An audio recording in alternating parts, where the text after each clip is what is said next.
Hi everyone, welcome to the SDG YouTube channel. Today we're going to present to you 4 ways we can transform food and agriculture to work towards zero hunger. Through policies, innovation systems, investment in finance, and institutional frameworks, we can work towards achieving many SDGs. Let's start with policies. What is a policy?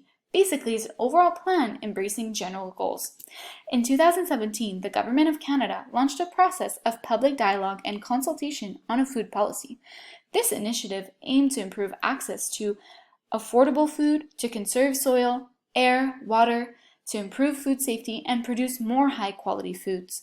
One of the challenges will be to manage a food policy dialogue promoting inclusive and meaningful values. Another challenge to face is food health and outcomes. Though a policy could encourage the production and consumption of healthier food, therefore reducing metabolic-related illnesses, one could agree just because people can eat healthy does not necessarily mean that they will. Another challenge is food and poverty. For example, small increases in food pricing can limit access to a healthy diet. Reducing food prices and improving access to healthier foods will help alleviate poverty, which is SDG 1. New voices need to be present at the table to understand how we can work together to set reasonable expectations for this reality. Policies contribute to SDGs such as no poverty, zero hunger, gender equality, and many more. Now let's go and talk about innovation systems. What is innovation? The introduction of something new. A second way to transform agriculture is by strengthening innovation systems. The main driver of agriculture and rural transformation is innovation. It's essential to the improvement of technologies and practices for the agricultural sector. Improvements come from an increase in research and development. However, we need an increase in investments to conduct more research and development. We also need public and private partnerships so that we can have a balance in the governance of innovation processes. We need to recognize that while innovation may have positive impacts for SDGs, the same innovation may contribute to environmental degradation, disruption of livelihoods, and exacerbate inequalities. Innovations that benefit smallholders, promote sustainability, and create new markets are the innovations that should be encouraged by governments and partners.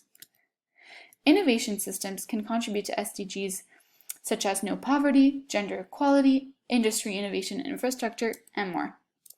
Now let's go talk about investment and financing. Investment is the outlay of money for profit or income, and for financing, the act or process of an instance of raising or providing funds. A third way of transforming agriculture is through the improvement of investments and financing for and from producers. Constraints are in the way of producers' potential investments, which directly impacts the investment in agriculture, hence the promotion of agriculture. Now, how do we encourage producers to invest? Public investment in basic rural infrastructure is an incentive for producers to invest more in their production, which in turn improves their income, local employment, and local economies. Finally, by connecting producers directly with the consumers, we can improve producers' financing. To be effective, institutions need to cooperate and engage between themselves and the private sector. Investment and financing has effects on SDGs such as climate action, life below water, life on land, and many more. Now let's go and talk about institutional frameworks. What are institutions? The formal and informal rules that organize social, political, and economic relations. Institutions provide the enabling mechanisms for social and economic activities related to agriculture, leading to the achievement of SDGs. Capacity, education, and skills are institutional changes that should be explored as they are required to ensure all actors have sufficient capacities to move at the same speed. As part of this process, improving the links between local, regional, national institutions will help to reduce disparities and inequalities. Monitoring progress towards targets is a significant factor for achieving SDGs. The monitoring process should aim to draw lessons that can be used to improve future work.